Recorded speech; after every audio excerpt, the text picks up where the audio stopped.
नमस्कार, स्वागत है आप सभी का डीडी न्यूज पर। आप देख रहे हैं मिड डे प्राइम। मैं हूं ऋतु वर्मा। अगले 1 घंटे में हम बात करेंगे देश भर की बड़ी खबरों की। बताएंगे कि दुनिया भर में कौन कौन सी खबरों पर है सबकी नजर, क्या चल रहा है खेल और अर्थ जगत में, और कुछ झलकियां फिल्म, कला और संस्कृति के क्षेत्र से। लेकिन सबसे पहले बड़ी खबरें।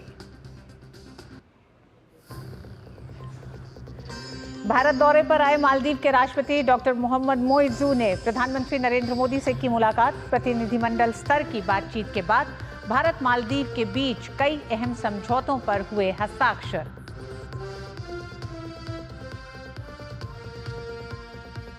केंद्रीय गृह मंत्री अमित शाह के नेतृत्व में वामपंथी उग्रवाद प्रभावित राज्यों के मुख्यमंत्रियों के साथ समीक्षा बैठक। केंद्र सरकार मार्च 2026 तक वामपंथी उग्रवाद के खतरे को पूरी तरह से खत्म करने के लिए प्रतिबद्ध। उत्तर प्रदेश के मुख्यमंत्री योगी आदित्यनाथ ने कहा, सभी मत, मजहब, संप्रदाय के लोगों को करना होगा एक दूसरे का सम्मान। उल्लंघन करने पर कानून के दायरे में लाकर कठोरता पूर्वक दिलाई जाएगी सजा। झारखंड में हो रही अवैध घुसपैठ के मामले पर शिवराज सिंह का हेमंत सोरेन सरकार पर निशाना। कहा, लागू करेंगे एनआरसी। राज्य में रोटी, बेटी और माटी की रक्षा के मुद्दे पर होगा चुनाव। और इजराइल 7 अक्टूबर को हुए हमास के हमले की मना रहा पहली बरसी। नोवा फेस्टिवल स्थल पर जुटे इजराइल।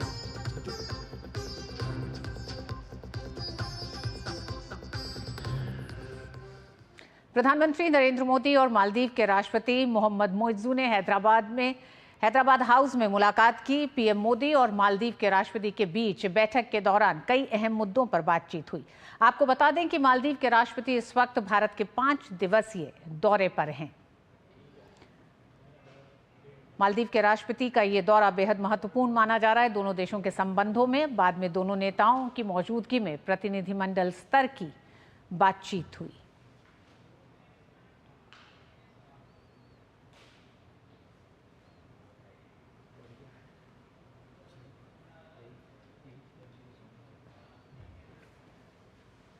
इससे पहले मालदीव के राष्ट्रपति मोहम्मद मोइज्जू को राष्ट्रपति भवन में गार्ड ऑफ ऑनर से सम्मानित किया गया। राष्ट्रपति द्रौपदी मुर्मू ने राष्ट्रपति मोइज्जू का औपचारिक स्वागत किया। इस मौके पर प्रधानमंत्री नरेंद्र मोदी भी मौजूद रहे। मालदीव के राष्ट्रपति मोहम्मद मोइज्जू भारत के 5 दिवसीय दौरे पर हैं।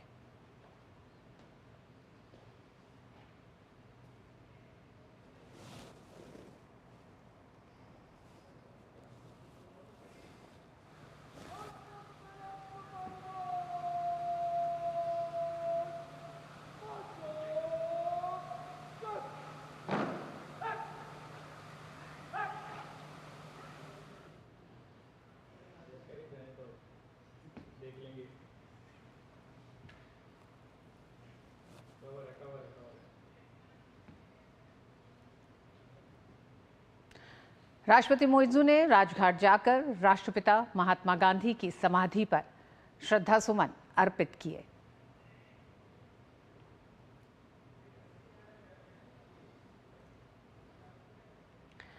राष्ट्रपति मोइज्जू भारत की 5 दिवसीय यात्रा पर हैं और अपनी इस यात्रा के दौरान दोनों देशों के बीच संबंधों को और मजबूत करने की दिशा में दोनों ही देश आगे बढ़ेंगे।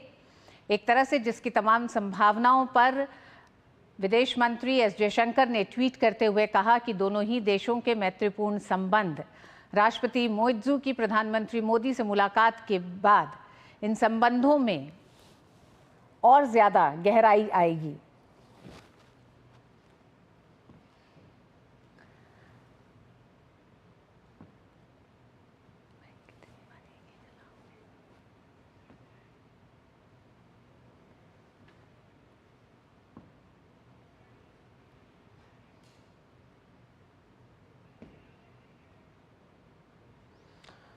और बताते हैं अन्य खबरों में, केंद्रीय गृह मंत्री अमित शाह की अध्यक्षता में दिल्ली में इस समय एक अहम बैठक चल रही है। ये बैठक नक्सलवाद पर है। इस बैठक में नक्सल प्रभावित राज्यों के मुख्यमंत्री और वरिष्ठ पुलिस अधिकारियों के 5 केंद्रीय मंत्री भी शामिल हैं। बैठक में आंध्र प्रदेश, बिहार, छत्तीसगढ़, झारखंड, तेलंगाना, ओडिशा, महाराष्ट्र और मध्य प्रदेश के मुख्यमंत्री हिस्सा ले रहे हैं। इससे पहले एक बयान में गृह मंत्रालय ने कहा है कि केंद्र सरकार मार्च 2026 तक वामपंथी उग्रवाद के खतरे को पूरी तरह से खत्म करने के लिए प्रतिबद्ध है।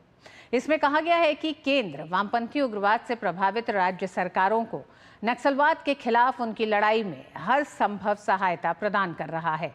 मंत्रालय ने कहा कि नरेंद्र मोदी सरकार की रणनीति के कारण वामपंथी उग्रवाद प्रभावित राज्यों में हिंसा में 72% की कमी आई है, जबकि वर्ष 2010 की तुलना में 2023 में मौतों में 86% की गिरावट आई है।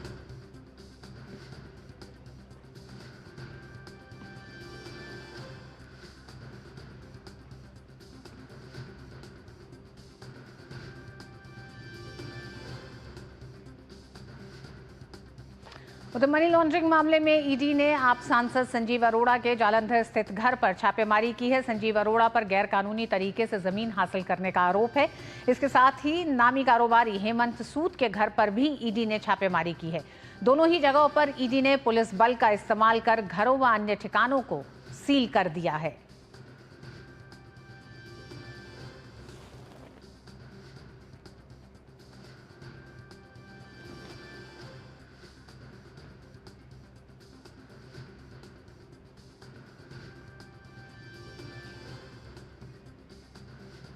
तो वहीं उत्तर प्रदेश में आगामी त्योहारों के मद्देनजर उत्तर प्रदेश के मुख्यमंत्री योगी आदित्यनाथ ने मुख्य सचिव, डीजीपी, अपर मुख्य सचिव, गृह एवं अन्य विभागों के वरिष्ठ अधिकारियों के साथ कानून व्यवस्था की समीक्षा बैठक की। मुख्यमंत्री ने कहा कि हर मत संप्रदाय की आस्था का सम्मान होना चाहिए। महापुरुषों के प्रति प्रत्येक नागरिक के मन में कृतज्ञता का भाव होना चाहिए, लेकिन इसके लिए बाध्य नहीं किया जा सकता और जबरन किसी पर थोपा भी नहीं जा सकता। मुख्यमंत्री ने कहा कि कोई भी व्यक्ति अगर आस्था के साथ खिलवाड़ करेगा, महापुरुषों, देवी देवता, संप्रदाय आदि की आस्था के खिलाफ अभद्र टिप्पणी करेगा, तो उसे कानून के दायरे में लाकर कठोरतापूर्वक सजा दिलवाई जाएगी। लेकिन सभी मत, मजहब, संप्रदाय के लोगों को एक दूसरे का सम्मान करना होगा। मुख्यमंत्री ने कहा कि विरोध के नाम पर अराजकता, तोड़फोड़ या आगजनी स्वीकार नहीं है। जो कोई ऐसा दुस्साहस करेगा उसे उसकी कीमत चुकानी होगी। मुख्यमंत्री ने पुलिस प्रशासन को निर्देश दिए कि शारदीय नवरात्रि विजयदशमी का पर्व हर्षोल्लास, शांति और सौहार्दपूर्ण माहौल के बीच संपन्न हो। ये प्रत्येक जनपद, प्रत्येक थाना को सुनिश्चित करना होगा। माहौल खराब करने वालों को चिन्हित कर कठोर कार्रवाई करें। कानून के विरुद्ध कार्य करने वालों के साथ सख्ती से निपटें। महिला सुरक्षा सुनिश्चित करने के निर्देश देते हुए मुख्यमंत्री ने कहा कि भीड़भाड़ वाले इलाकों में फुट पेट्रोलिंग और PRV 112 की पेट्रोलिंग तेज की जाए। उन्होंने कहा कि महिलाओं, बेटियों की सुरक्षा व सुविधा सुनिश्चित होनी चाहिए। इसके लिए सभी विभाग मिलकर काम करें। और इस बड़ी खबर पर विकास सिंह हमारे साथ जुड़ गए हैं। विकास, मुख्यमंत्री योगी आदित्यनाथ ने सिर्फ ऐसा नहीं है कि अधिकारियों को, महकमों को निर्देश दिया है, जनता के बीच भी एक बड़ा संदेश दिया है। जी बिल्कुल, उन्होंने अधिकारियों के साथ साथ पूरी जनता और आम लोगों को भी ये संदेश दिया है कि जाति, धर्म, मजहब, साधु, संत, ईश, देव, किसी भी धर्म मजहब के हों, उनके खिलाफ विकास आपको रोकना चाहेंगे। विकास आपको रोकना चाहेंगे और सीधे your excellency doctor Mohamed Muizzu, president of the republic of Maldives, Prime Minister, Shri Narendra Modi ji, Honorable Ministers, distinguished guests, ladies and gentlemen. I welcome you to this ceremony where we shall witness some shining examples of India-Maldives bilateral cooperation.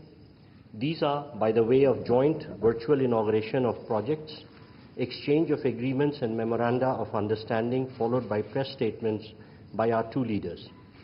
First, we shall witness a video on India-assisted development projects in Maldives, including the introduction of the RuPay card, redevelopment of Hanimado Airport, and construction of social housing units in Greater Malé region. The video, please. The bonds between India and Maldives stretch back centuries, woven together through rich trade and cultural exchanges. Over the years, this relationship has evolved, characterized by mutual respect and unwavering support, underpinned by India's neighborhood first policy and Sagar vision. India has always been the first responder in the Maldives during times of crisis. Under the visionary leadership of Prime Minister Narendra Modi and President Dr. Mohammad Muizzu, this relationship is poised to achieve greater heights. As we launch the RuPay card in the Maldives today, this will pave way for strengthening India-Maldives relations by boosting tourism and economic cooperation. It will allow Indian tourists to make cashless transactions easily, reducing costs and enhancing convenience, especially in the Maldives tourism sector. Today, the inauguration of the new runway at Hanimadu International Airport marks a significant milestone in the airport's ongoing expansion project. Hanimadu Airport redevelopment under Indian line of credit of USD 132 million aims to provide a completely new infrastructure including runway, ATC tower, ARFF block, hangar, cargo facilities, passenger terminal building. In Hulumale Phase 2, today we hand over 700 housing units to Government of Maldives built under Exim Bank's Buyer's Credit Scheme. As per priorities of Government of Maldives, these units are being provided under social housing schemes to offer affordable living spaces to Maldivians. Overall, under this project, 4,000 housing units are being developed under financing by Exim Bank. Today's inaugurations further emphasize the strong development ties between the two nations as truly being partners in development.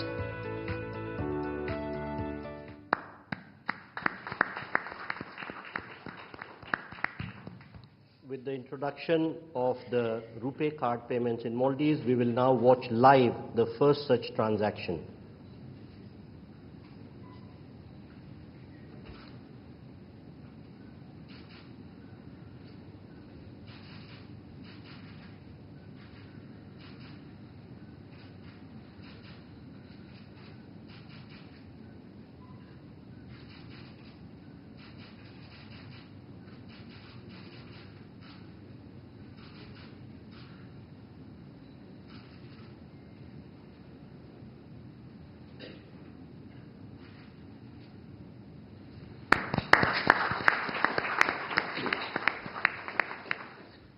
We now have the virtual inauguration of the runway of Hanimadu Airport.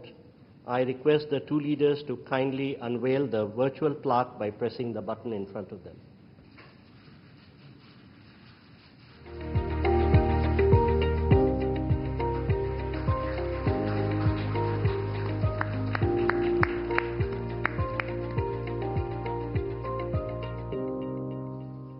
Thank you, sir. We now have the virtual handing over of 700 social housing units. We again request the two leaders to kindly unveil the virtual plaque by pressing the button, please.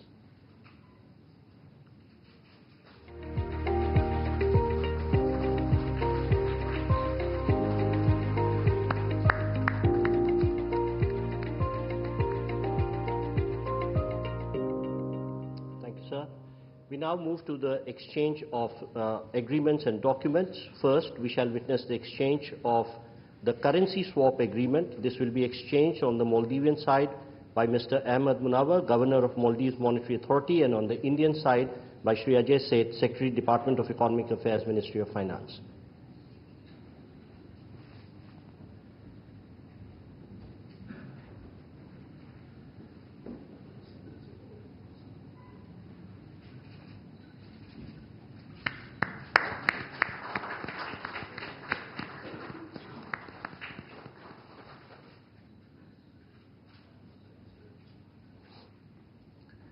We next have exchange of two MOUs between the Rashtriya Raksha University of Republic of India and the National College of Policing and Law Enforcement of the Republic of Maldives. This will be done on the Maldivian side by Mr. Ibrahim Saib, High Commissioner of Maldives to India, and on the Indian side by Dr. Rajendra Kumar, Secretary, Border Management, Ministry of Home Affairs.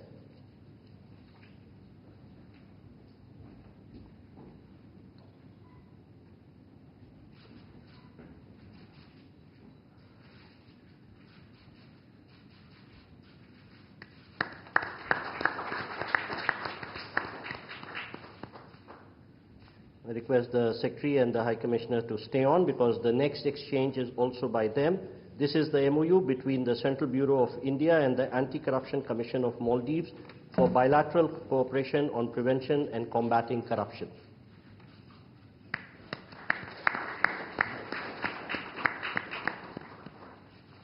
Thank you, sir.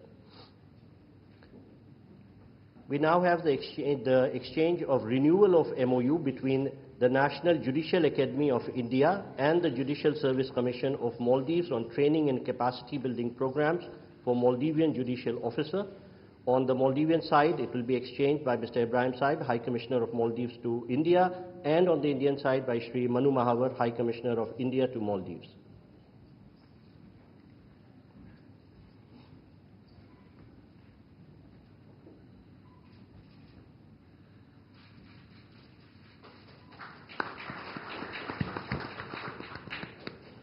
Request the High Commissioners to stay on for the next exchange, which is the renewal of MOU between India and Maldives on cooperation in sports and youth affairs.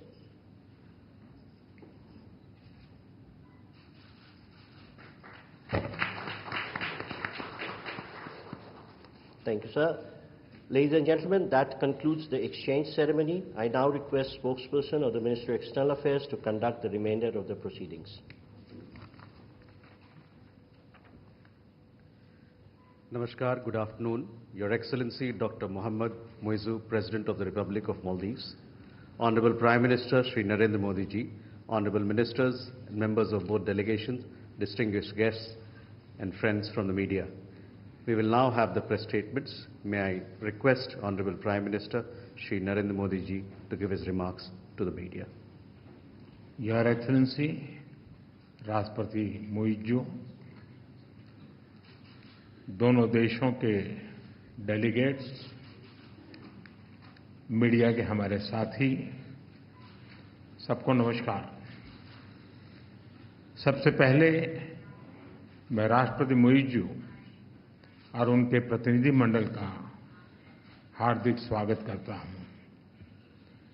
Bharat और मालदीव के संबंध सदियों पुराने हैं और भारत मालदीव का सबसे करीबी पड़ोसी और घनिष्ठ मित्र देश है।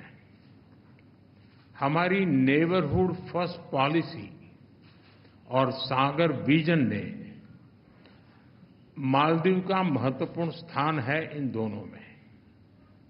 भारत ने सदैव मालदीव के लिए फर्स्ट रिस्पॉन्डर की भूमिका निभाई है, चाहे मालदीव के लोगों के लिए एसेंशियल कमोडिटीज की जरूरत पूरा करना हो, प्राकृतिक आपदा के समय पीने का पानी उपलब्ध कराना हो, कोविड के समय वैक्सीन देने की बात हो। भारत ने हमेशा अपने पड़ोसी होने के दायित्व को निभाया है और आज हमने आपसी सहयोग को स्ट्रेटेजिक दिशा देने के लिए कॉम्प्रिहेंसिव इकोनॉमिक और मैरीटाइम सिक्योरिटी पार्टनरशिप विजन अपनाया है। फ्रेंड्स, डेवलपमेंट पार्टनरशिप हमारे संबंधों का अहम स्तंभ है और हमने इसमें हमेशा मालदीव के लोगों की प्राथमिकताओं को प्रमुखता दी है। इस वर्ष एसबीआई ने मालदीव के $100 मिलियन के ट्रेजरी बिल्स का रोल ओवर किया है। आज मालदीव की आवश्यकता अनुसार $400 मिलियन और 3,000 करोड़ रुपए का करेंसी स्वैप समझौता भी संपन्न हुआ है। हमने मालदीव में इंफ्रास्ट्रक्चर विकास के लिए व्यापक सहयोग पर बात की है। आज हमने पुनर्विकसित हनीमाधु एयरपोर्ट का उद्घाटन किया है। अब ग्रेटर माले कनेक्टिविटी प्रोजेक्ट में भी तेजी लाई जाएगी। थिलाफुशी में नए कॉमर्शियल पोर्ट के विकास में भी सहयोग दिया जाएगा। आज भारत के सहयोग से बनाए गए 700 से अधिक सोशल हाउसिंग यूनिट्स हैंडओवर किए गए हैं। मालदीव के 28 आइलैंड्स पर पानी और सीवरेज प्रोजेक्ट्स पूरे किए गए हैं। 6 अन्य आइलैंड पर भी शीघ्र काम पूरा किया जाएगा। ये प्रोजेक्ट 30,000 लोगों को साफ पानी की सप्लाई सुनिश्चित करेंगे। हा दालू में एग्रीकल्चर इकोनॉमिक जोन और हा आलिफू में फर्स्ट प्रोसेसिंग फैसिलिटी स्थापित करने में भी सहयोग दिया जाएगा। ओशिनोग्राफी और ब्लू इकोनॉमी में भी हम साथ मिलकर काम करेंगे। फ्रेंड्स, आर्थिक संबंधों को मजबूत करने के लिए हमने फ्री ट्रेड एग्रीमेंट पर चर्चा शुरू करने का निर्णय लिया। लोकल करेंसी में ट्रेड सेटलमेंट पर भी काम किया जाएगा। हमने डिजिटल कनेक्टिविटी पर भी फोकस किया है। कुछ दिन पहले मालदीव में रुपे कार्ड लॉन्च किया गया है। आने वाले समय में भारत और मालदीव को यूपीआई से भी जोड़ने के लिए काम किया जाएगा। अड्डू में नया भारतीय कॉन्सुलेट और बेंगलुरु में मालदीव का नया कॉन्सुलेट खोलने पर भी हमने बात की है। इन सभी पहलों से हमारे पीपल टू पीपल संबंधों को बल मिलेगा। फ्रेंड्स, हमने रक्षा और सुरक्षा सहयोग के विभिन्न पहलुओं पर विस्तार से चर्चा की। एकता हार्बर प्रोजेक्ट में काम तेजी से चल रहा है। हम मालदीव नेशनल डिफेंस फोर्सेस की ट्रेनिंग और कैपेसिटी बिल्डिंग में अपना सहयोग जारी रखेंगे। इंडियन ओशन रीजन में स्थिरता और समृद्धि के लिए हम मिलकर काम करेंगे। हाइड्रोग्राफी और डिजास्टर रिस्पांस में सहयोग बढ़ाया जाएगा। कोलंबो सिक्योरिटी कॉन्क्लेव में फाउंडिंग मेंबर के रूप में जुड़ने के लिए मालदीव का स्वागत है। क्लाइमेट चेंज हम दोनों देशों के लिए बड़ी चुनौती है। इस संबंध में सोलर और एनर्जी एफिशिएंसी में भारत अपने अनुभव मालदीव के साथ साझा करने के लिए तैयार है। एक्सेलेंसी, एक बार फिर आपका और आपके डेलीगेशन का भारत में बहुत बहुत स्वागत है। आपकी यात्रा से हमारे संबंधों में एक नया अध्याय जुड़ रहा है। मालदीव के लोगों की प्रगति और समृद्धि के लिए हम अपना हर संभव सहयोग देते रहेंगे। बहुत बहुत धन्यवाद।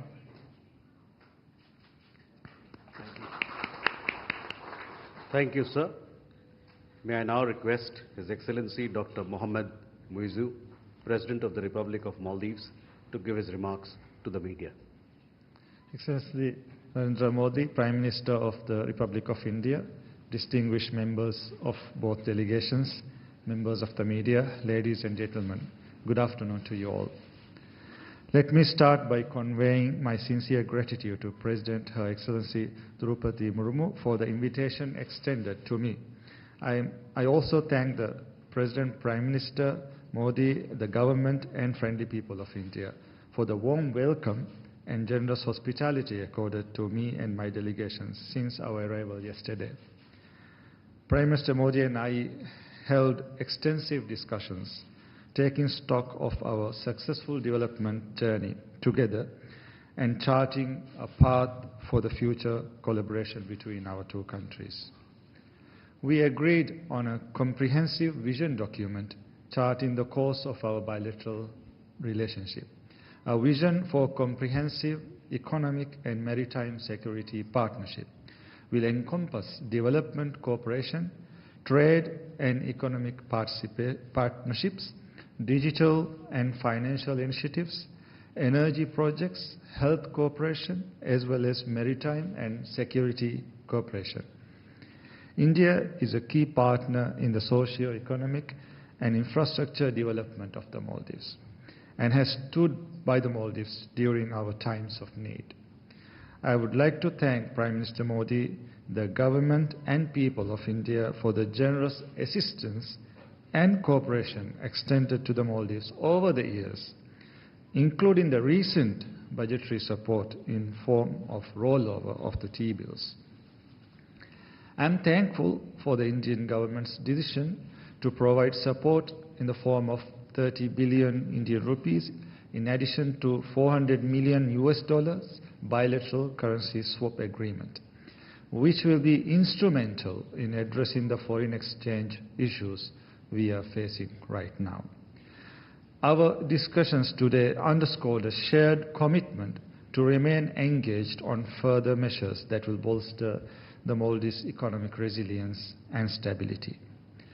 We had just now had the virtual launch of the RuPay card, which promises to enhance financial accessibility for the people of Maldives and India.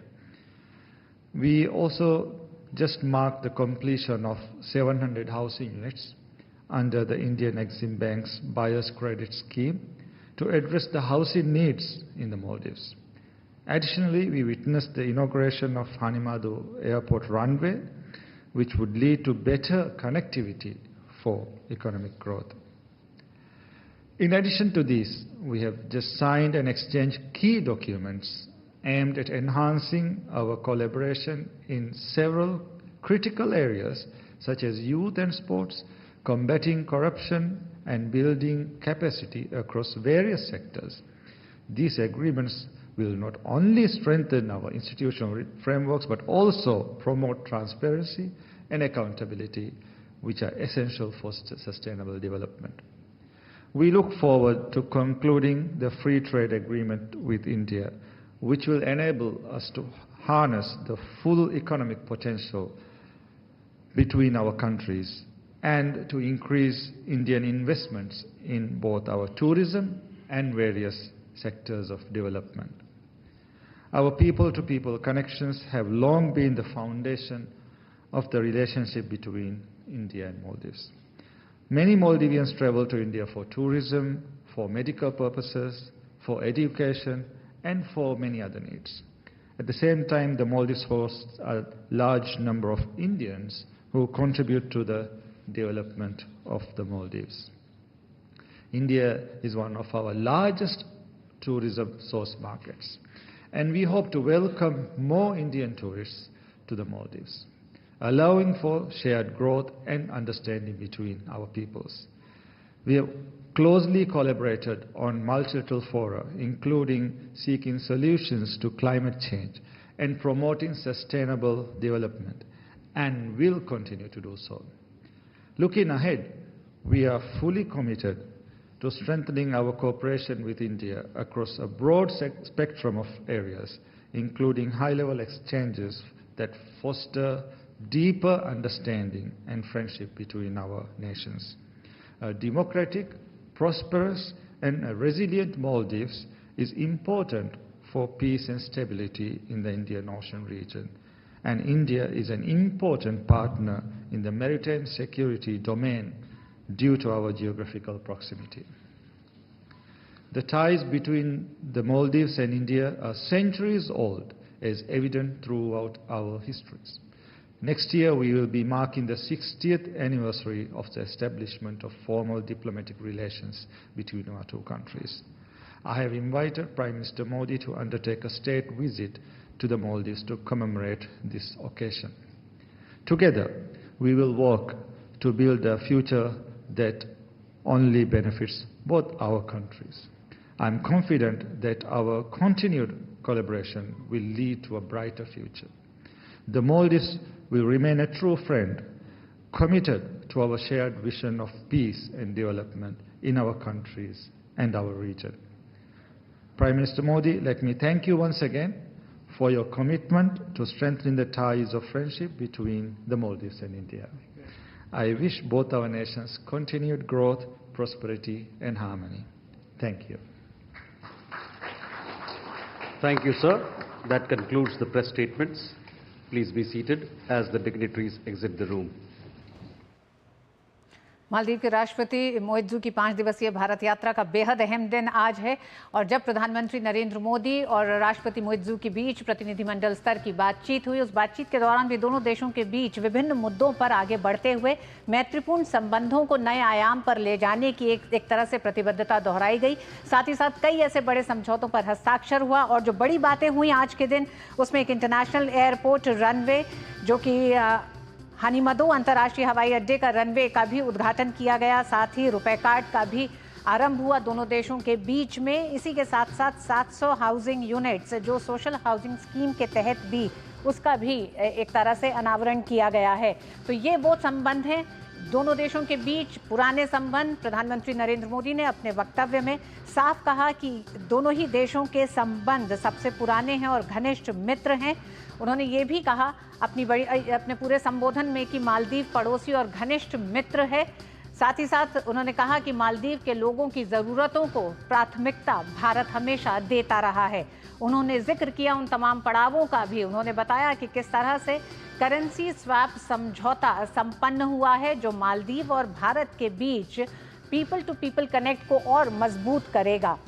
Blue economy में साथ मिलकर काम करने की प्रतिबद्धता भी प्रधानमंत्री नरेंद्र मोदी ने एक बार फिर इस मंच से दोहराई, जहां राष्ट्रपति मोइज़ू के साथ प्रतिनिधिमंडल स्तर की बातचीत के बाद दोनों नेताओं ने एक तरह से ये जाहिर किया कि वो उन तमाम नए क्षेत्रों पर भी आगे बढ़ने की बात की। मालदीव में रुपए कार्ड लॉन्च किया गया है जो लोगों की सुविधाओं को और साथ ही साथ दोनों देशों के बीच आर्थिक संबंधों को और मजबूत करेगा। भारत और मालदीव को यूपीआई से भी जोड़ने के लिए काम किया जाएगा। साथ ही प्रधानमंत्री ने कहा कि ग्रेटर माले प्रोजेक्ट में भी तेजी लाई जाएगी। रक्षा और सुरक्षा सहयोग पर विस्तार से चर्चा हुई। दोनों नेताओं की जब बातचीत हुई, द्विपक्षीय बातचीत के दौरान, प्रतिनिधिमंडल स्तर की बातचीत के दौरान, भारत ने सदैव मालदीव के लिए फर्स्ट रिस्पॉन्डर की भूमिका निभाई है। प्रधानमंत्री ने उन तमाम उदाहरणों का भी जिक्र किया जिसमें कोविड एक ऐसी बड़ी समस्या थी जिसमें भारत अपने पड़ोसी के लिए मित्र पहले की भूमिका में दिखाई दिया। प्रधानमंत्री ने कहा कि हमने पुनर्विकसित हानिमदो एयरपोर्ट का उद्घाटन किया। आज रनवे का उद्घाटन किया गया है जो एक बार फिर बताता है कि किस तरह से विकास के कार्यों में सहयोग भारत का जारी रहेगा। थिलाफूची में नए कमर्शियल पोर्ट के विकास में भी सहयोग दिया जाएगा। प्रधानमंत्री नरेंद्र मोदी ने अपने वक्तव्य में कहा, उन्होंने कहा कि एफटीए पर भी दोनों देशों की बातचीत आगे बढ़ रही है। भारत के सहयोग से बनाए गए 700 से अधिक सोशल हाउसिंग यूनिट्स आज मालदीव को दिए गए हैं। तो मालदीव और भारत के बीच संबंधों को एक तरह से नई ऊंचाई पर ले जाते हुए और अपने संयुक्त वक्तव्य में राष्ट्रपति मोइज़ू ने कहा कि अगले साल भारत और मालदीव के जो सामरिक संबंध हैं उनकी 60वीं वर्षगांठ है, उसके लिए प्रधानमंत्री नरेंद्र मोदी को आमंत्रित भी किया है और साथ ही साथ उन्होंने उम्मीद जताई है कि आने वाले समय में एक लोकतांत्रिक और विकसित मालदीव के लिए भारत का सहयोग जारी रहेगा। वक्त एक छोटे से ब्रेक का है, ब्रेक के बाद खबरें जारी रहेंगी, देखते रहिए दीदी।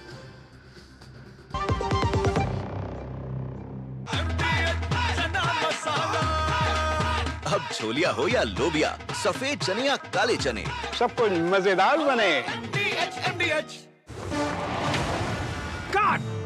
सुरक्षा की गारंटी हर चीज में जरूरी है, चाहे वो मुश्किल स्टंट हो या अच्छी फसल। इसीलिए ले आइए IIL के ट्रैक्टर ब्रांड का शिनबा, जो देता है सुंडी और ट्रिप से सुरक्षा की गारंटी। बात जब पीढ़ियों के लिए बनने वाले घर की हो तो जिम्मेदारी बड़ी हो जाती है। गैलेंट समझता है ये जिम्मेदारी। अब डबल M रिब्स के साथ गैलेंट एडवांस TMT रीबार, निर्माण का रियल हीरो।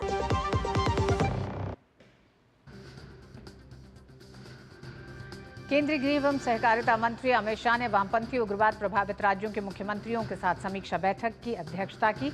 अपने संबोधन में अमित शाह ने पीएम मोदी के 2047 तक विकसित भारत बनाने के संकल्प को दोहराया। अमित शाह ने कहा कि अंतिम व्यक्ति तक विकास पहुंचाना है तो नक्सलवाद को पूरी तरह से खत्म करना होगा।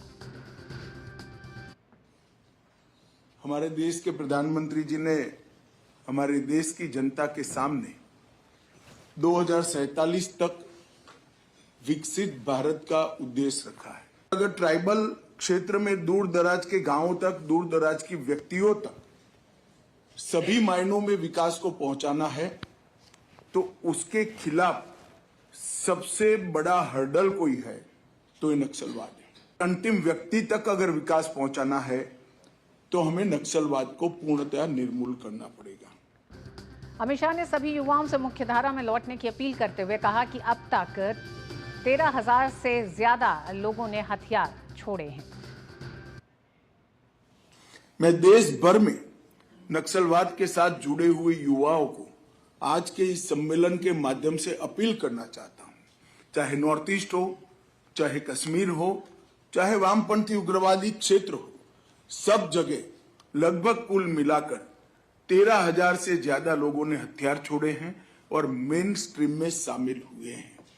यहां पर जो आज भी नक्सली युवा हथियार लेकर ये नक्सलवाद की प्रवृत्ति में लिप्त है, मेरा उनसे आग्रह से विनती है कि हथियार छोड़िए, मेन स्ट्रीम में आइए। सभी राज्यों ने आपके पुनर्वसन की योजनाएं, बहुत ल्यूक्रेटिव योजनाएं बनाई हैं, इसका फायदा लीजिए और देश के विकास में आपका योगदान दीजिए। गृहमंत्री ने कहा कि वामपंथी उग्रवाद के खिलाफ लड़ाई अपने अंतिम चरण में है। मार्च 2026 तक देश इस समस्या से मुक्ति पा लेगा। वामपंथी उग्रवाद की लड़ाई अब अपने अंतिम चरण में है, ऐसा हम कह सकते हैं।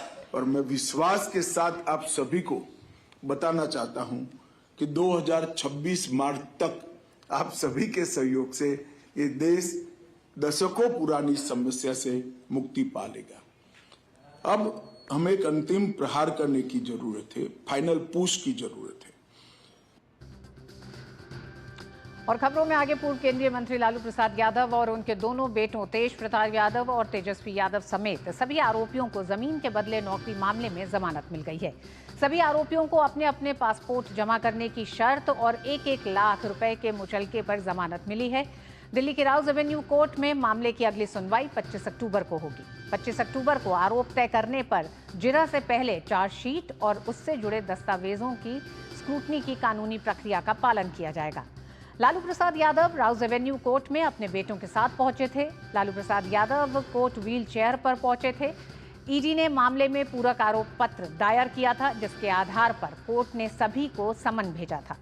लालू यादव और उनके परिवार के सदस्यों पर रेलवे में नौकरियों के बदले जमीन के रूप में अवैध लाभ अर्जित करने का आरोप है। मामले में तेज प्रताप यादव पहली बार कोर्ट में पेश हुए थे। और आइए आपको बताते हैं कि क्या है जमीन के बदले नौकरी यानी कि लैंड फॉर जॉब का पूरा ये मामला। लैंड फॉर जॉब मामले में आरोप के अनुसार रेल मंत्री रहते हुए लालू प्रसाद ने भारतीय रेलवे के 11 जोन में ग्रुप डी की बहालियों में कथित तौर पर भ्रष्टाचार किया था और लोगों की जमीनें और फ्लैट लेकर उन्हें रेलवे में नौकरी दी थी। इस मामले की सीबीआई और ईडी दोनों एजेंसियां जांच कर रही हैं।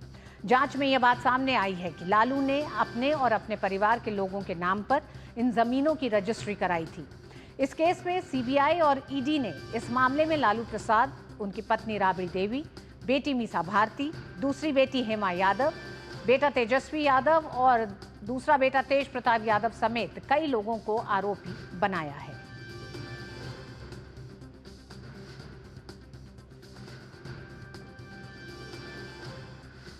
और लैंड फॉर जॉब मामले में लालू प्रसाद यादव समेत उनके परिवार के लोगों को आज जमानत मिल गई है, लेकिन 25 अक्टूबर को दोबारा सुनवाई होनी है और उस सुनवाई में चार्जशीट के साथ ही तमाम जो एक तरह से सबूत सामने रखे गए हैं उनकी स्क्रूटनी होगी। हमारे साथी संवाददाता विकास सारथी जुड़ गए हैं।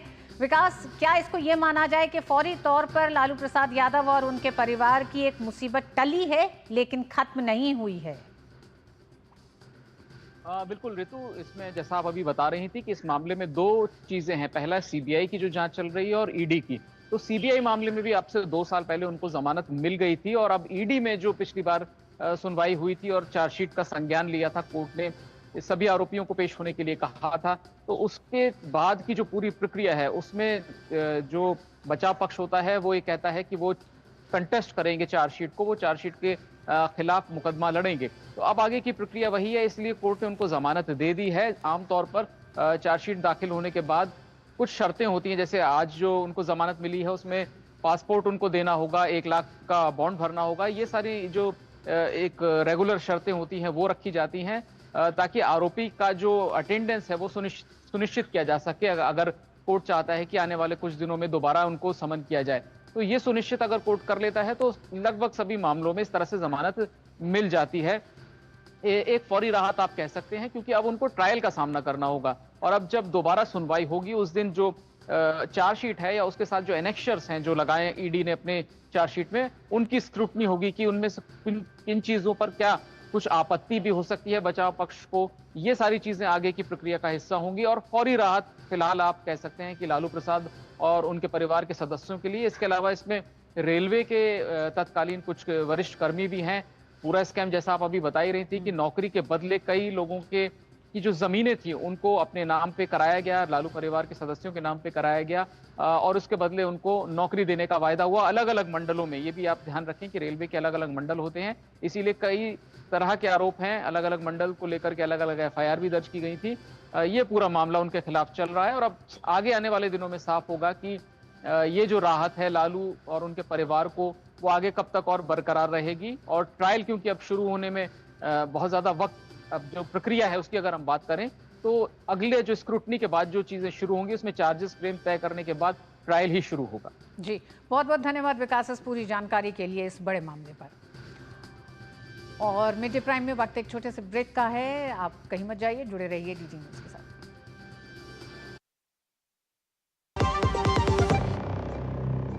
बढ़िया है, प्राकृतिक हल्दी मिर्ची धनिया नहीं, मिर्ची धनिया हल्दी MDH।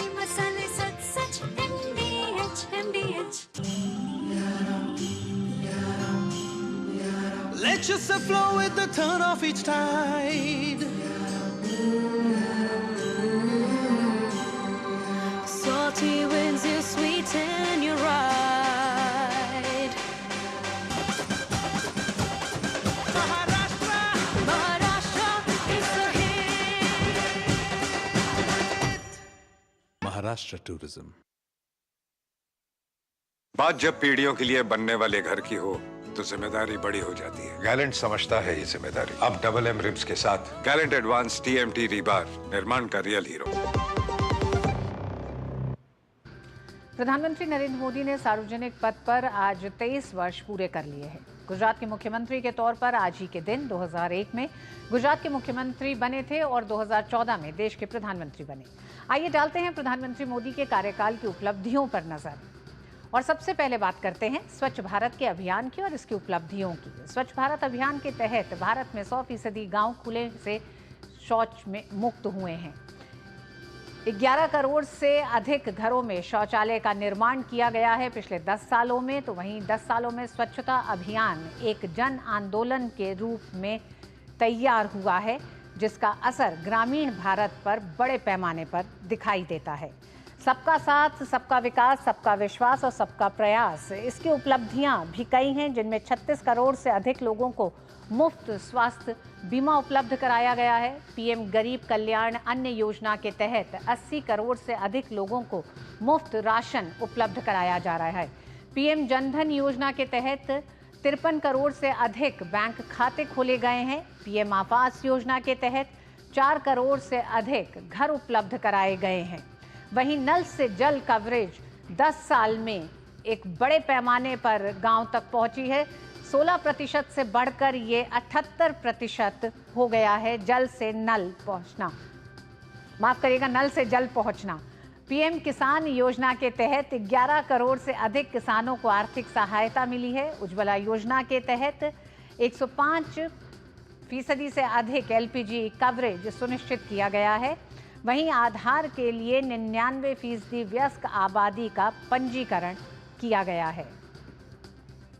वोकल फॉर लोकल की आवाज़ को बुलंद किया गया है। आर्थिक एक तरह से ग्रामीण भारत की आर्थिकी पर बड़ा असर पड़ा है। 10 सालों में खादी और ग्रामोद्योग उत्पादों की बिक्री में 400% की वृद्धि हुई है। इस अभियान के तहत खिलौनों के निर्यात में लगभग 500% की वृद्धि देखी गई है। वोकल फॉर लोकल को एक तरह से बुलंद किया गया है। आत्मनिर्भर भारत की उपलब्धियां भी कई हैं। वित्त वर्ष 2023 में 44,746 बिलियन डॉलर का सर्वाधिक मर्चेंडाइज निर्यात हुआ है। 2021-22 में करीब 84 बिलियन डॉलर की अब तक की सबसे अधिक एफडीआई इनफ्लो देखा गया है। वहीं जन भागीदारी को किस तरह से बढ़ाया गया है, उसमें 220 करोड़ से अधिक कोविड वैक्सीन के डोज भारत में दिए गए हैं। जन भागीदारी को जन आंदोलन में तब्दील किया गया। G20 की सफलता के लिए 140 करोड़ भारतीय एकजुट हुए थे। उधर स्वच्छ भारत के लिए सभी हुए एकजुट। लगभग 1 करोड़ से अधिक नागरिकों ने स्वेच्छा से LPG सब्सिडी को छोड़ा है। तो ये वो तमाम एक तरह से आह्वान थे प्रधानमंत्री नरेंद्र मोदी के, जिन्होंने जन आंदोलन का रूप लिया। हर घर तिरंगा के तहत 15 करोड़ से अधिक तिरंगा सेल्फी ली गई हैं। वहीं 23 करोड़ से अधिक तिरंगे घरों पर फहराए गए हैं। न्यूनतम सरकार अधिकतम प्रशासन की भी उपलब्धियां अनेक हैं। औपनिवेशिक काल के 2000 से ज्यादा अप्रचलित कानून खत्म किए गए इन 10 सालों में। वहीं 29,000 से अधिक अनुपालन कम किए गए। नागरिकों के बैंक खातों में सीधे 39 लाख करोड़ रुपए का DBT पहुंचा है। ये 10 सालों में ये वो बड़े परिवर्तन है जो दिखाई दे रहे हैं। PM प्रगति के तहत योजनाओं की प्रगति की PM मोदी द्वारा सीधी निगरानी की जाती है। प्रगति प्लेटफॉर्म एक स्थापित किया गया, जिसके तहत विकास कार्यों की समीक्षा प्रधानमंत्री एक नियमित अंतराल के तहत करते हैं। विकास भी विरासत भी, किस तरह से विकास और विरासत दोनों को साथ लेके आगे बढ़ रहा है भारत। सदियों की प्रतीक्षा के बाद राम मंदिर का निर्माण, ये इसका एक बड़ा उदाहरण है। 2014 के बाद से 640 से ज्यादा कलाकृतियों की देश में वापसी की गई, यानी कि विदेश में चली गई और किसी न किसी कारण से ये देश में नहीं लौट पा रही थी। ये सुनिश्चित किया गया। वाराणसी में पुनर्निर्मित काशी विश्वनाथ धाम का उद्घाटन किया गया। जय जवान, जय किसान, जय विज्ञान और जय अनुसंधान के साथ ही अनुसंधान नेशनल रिसर्च फाउंडेशन स्वतंत्रता के बाद पहली बार भारत में अनुसंधान नामक एक नेशनल रिसर्च फाउंडेशन का गठन किया गया। 50,000 करोड़ का कुल निवेश इसमें किया गया है। वहीं रिफॉर्म, परफॉर्म, ट्रांसफॉर्म के भी बड़े परिवर्तन दिखाई दिए हैं और इसका एक बड़ा परिवर्तन GST है। एक कानून, एक देश, एक कर, एक डिजिटल इंडिया को लेकर भी किस तरह से आगे बढ़ रहा है भारत को डिजिटल रूप से सशक्त बनाया जा रहा है। भारतमाला सड़क इंफ्रास्ट्रक्चर में क्रांति का दूतक है। वहां सागरमाला तटीय विकास को बढ़ावा देने का एक तरह से एक बड़ी योजना है जिस पे काम हो रहा है। PM गति शक्ति लॉजिस्टिकल समन्वय के साथ विश्व स्तरीय इंफ्रास्ट्रक्चर का निर्माण किया जा रहा है। स्टार्टअप इंडिया के तहत स्टार्टअप इकोसिस्टम को प्रोत्साहन दिया जा रहा है। साथ ही साथ आने वाले समय में भारत विश्व को अपने स्टार्टअप इकोसिस्टम से एक तरह से बेहतरीन इकोसिस्टम से परिचित कराने जा रहा है। इसकी तरफ लगातार काम हो रहा है। तो ये बड़े बदलाव हैं जो देश में देखे गए हैं प्रधानमंत्री नरेंद्र मोदी के बतौर प्रधानमंत्री के 10 साल के इस कार्यकाल में देश में जो बड़े बदलाव हुए हैं। उधर केंद्रीय मंत्री किरण रिजिजू ने प्रधानमंत्री नरेंद्र मोदी की प्रशंसा करते हुए कहा है कि PM मोदी ने बाबा साहेब भीमराव अंबेडकर की योगदान को पहचान दिलाई है। वहीं उन्होंने कांग्रेस पार्टी पर संविधान पर लगातार प्रहार करने का आरोप लगाया। बाबा साहब अंबेडकर जी का जो भी काम हुए हैं उसको अगर पहचान दिलाया है तो मोदी जी ने ही पहचान दिलाया है। सामाजिक न्याय और संविधान की रक्षा ये मोदी जी ने ही कराया है। कांग्रेस पार्टी ने संविधान को लगातार प्रहार किया और 1975 में तो संविधान को बिल्कुल हत्या कर दिया था। केंद्रीय मंत्री किरण रिजिजू ने राहुल गांधी पर कटाक्ष करते हुए कहा कि विदेशी सरजमीन में देश के लोकतंत्र को नुकसान पहुंचाने वाली बात करते हैं और PM मोदी पर संविधान बदलने का आरोप लगाते हैं। उन्होंने इस बात पर आपत्ति जताई और कहा कि संविधान की कोई रक्षा कर सकता है तो वह प्रधानमंत्री नरेंद्र मोदी है। आज राहुल गांधी जैसे लोग जो संविधान को मानते ही नहीं हैं, वो विदेशी ताकतों के साथ मिलकर के भारत विरोधियों के जाल में फंस गए और वहाँ से फिर भारत को नुकसान पहुँचाने वाले बात करते हैं और मोदी जी को, हमारे सरकार को बदनाम करते हैं कि हम संविधान बदल देंगे। तो मैं बहुत ही इसको घोर आपत्ति दर्ज करता हूं और कहना चाहता हूं कि संविधान का रक्षा अगर कोई कर सकता है तो मोदी जी ही कर सकता है, और संविधान को लोगों को पढ़ाने का काम भी मोदी जी ने ही किया है। केंद्रीय कृषि एवं किसान कल्याण मंत्री और झारखंड भाजपा के प्रभारी शिवराज सिंह चौहान आज किसानों के साथ बैठक करेंगे। इससे पहले मीडिया से बात करते हुए शिवराज सिंह चौहान ने कहा कि झारखंड के लिए भारतीय जनता पार्टी का जल्द ही विस्तृत संकल्प पत्र आने वाला है। उन्होंने कहा कि ये चुनाव किसी को मुख्यमंत्री बनाने या सत्ता दिलाने का चुनाव नहीं है, बल्कि ये चुनाव झारखंड को बचाने का चुनाव है। उन्होंने कहा कि रोटी, बेटी और माटी, इन तीनों की रक्षा करना भारतीय जनता पार्टी का संकल्प है। शिवराज सिंह चौहान ने कहा कि बांग्लादेशी घुसपैठियों के कारण झारखंड की डेमोग्राफी तेजी से बदल रही है। संथाल परगना में कभी आदिवासी आबादी 44% थी, आज घटकर 28% हो गई है। विस्तृत घोषणा पत्र भारतीय जनता पार्टी का आने वाला है, संकल्प पत्र हमारा। लेकिन ये चुनाव केवल किसी को मुख्यमंत्री बनाने का चुनाव नहीं है या किसी पार्टी को सत्ता दिलाने का चुनाव नहीं है। ये चुनाव है झारखंड को बचाने का चुनाव। रोटी, बेटी और माटी, इन तीनों की रक्षा करना हमारा संकल्प है। बांग्लादेशी घुसपैठियों के कारण यहाँ की डेमोग्राफी तेजी से परिवर्तित हो रही है। अब आप देख लीजिए, हमारे संथाल परगना में कभी आदिवासी आबादी 44% से ज़्यादा थी, घट के 28% रह गई। अगर बाकी आबादी भी देखें तो इन घुसपैठियों के कारण बाकी आबादी, हिंदू और बाकी, बुरी तरह प्रभावित हुई है। शिवराज सिंह चौहान ने आगे कहा कि वोट बैंक के लालच में हेमंत सोरेन की गठबंधन सरकार घुसपैठियों को संरक्षण दे रही है। राज्य में घुसपैठ न हो, इसके लिए हम झारखंड में एनआरसी लागू करेंगे और घुसपैठियों को बाहर निकाला जाएगा। घुसपैठ तेजी से जारी है क्योंकि वोट बैंक के लालच में हेमंत सोरेन की सरकार उनको घुसवा रही है। यहाँ के रोजगार के अवसर कम कर रहे हैं, इसलिए रोटी मतलब रोजगार, माटी मतलब हमारी धरती पर घुसपैठियों का कब्जा ना हो, और बेटी, ये तीनों बचाना ये हमारा संकल्प है। और इसके लिए हम झारखंड में एनआरसी लागू करेंगे। हरियाणा विधानसभा चुनाव के मतों की गिनती के लिए 90 क्षेत्रों में मतगणना केंद्र बनाए गए हैं। कालका और पंचकुला विधानसभा क्षेत्रों में हुए मतदान के मतों की गिनती पंचकुला में और नारायणगढ़, अंबाला कैंट, अंबाला सिटी और मुलाना क्षेत्रों की मतगणना अंबाला में बनाए गए 4 केंद्रों पर की जाएगी। वहीं यमुनानगर जिले की 4 सीटों की मतगणना यमुनानगर में बनाए गए केंद्रों पर होगी। इसी तरह हर जिला मुख्यालय में उस जिले की विधानसभा सीटों की मतगणना होगी। सीसीटीवी से सभी स्ट्रांग रूम की कड़ी निगरानी की जा रही है। इलेक्ट्रॉनिक वोटिंग मशीनों को 3 स्तरीय सुरक्षा में रखा गया है। स्ट्रांग रूम की सुरक्षा के लिए हरियाणा पुलिस और अर्धसैनिक बलों को तैनात किया गया है। वहीं मतदान के बाद इलेक्ट्रॉनिक वोटिंग मशीनों और वीवीपैट मशीनों को स्ट्रांग रूम में रखा गया। स्ट्रांग रूम को सील कर दिया गया है। निवेश पर भारत यूएई उच्च स्तरीय कार्यबल की 12वीं बैठक आज हो रही है। भारत और यूएई के बीच सदियों से व्यापार संबंध रहे हैं।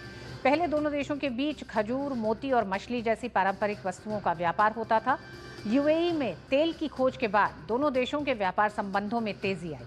मजबूत द्विपक्षीय संबंधों के साथ दोनों देशों के व्यापारिक संबंध भी और गहरे हो रहे हैं। भारत और यूएई के बीच 13 फरवरी 2024 को अबुधाबी में द्विपक्षीय निवेश संधि BIT पर हस्ताक्षर किए गए, जो 31 अगस्त 2024 से लागू हो गई। यूएई के साथ इस नए BIT को लागू करने से दोनों देशों के निवेशकों की निवेश सुरक्षा जारी रही। बता दें कि भारत और यूएई के बीच दिसंबर 2013 में हस्ताक्षरित bilateral investment promotion and protection agreement BIPPA 12 सितंबर 2024 को खत्म हो गया था। दोनों देशों के निवेश संधि BIT से द्विपक्षीय निवेश में वृद्धि का मार्ग प्रशस्त होने की उम्मीद है, जिससे दोनों ही देशों के व्यवसायों और अर्थव्यवस्थाओं को लाभ होगा।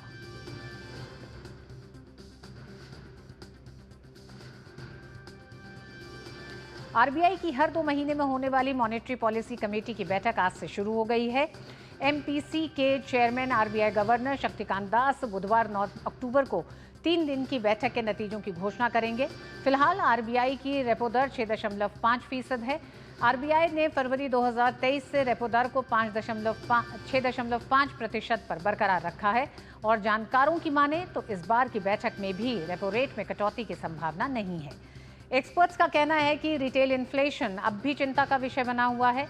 पश्चिम एशिया संकट का असर कच्चे तेल की कीमतों पर पड़ेगा।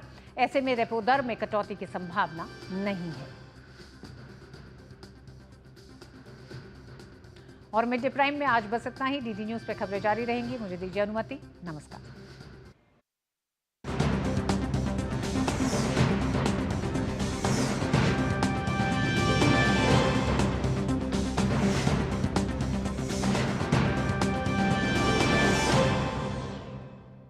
मिड डे प्राइम के प्रायोजक थे महाराष्ट्र टूरिज्म।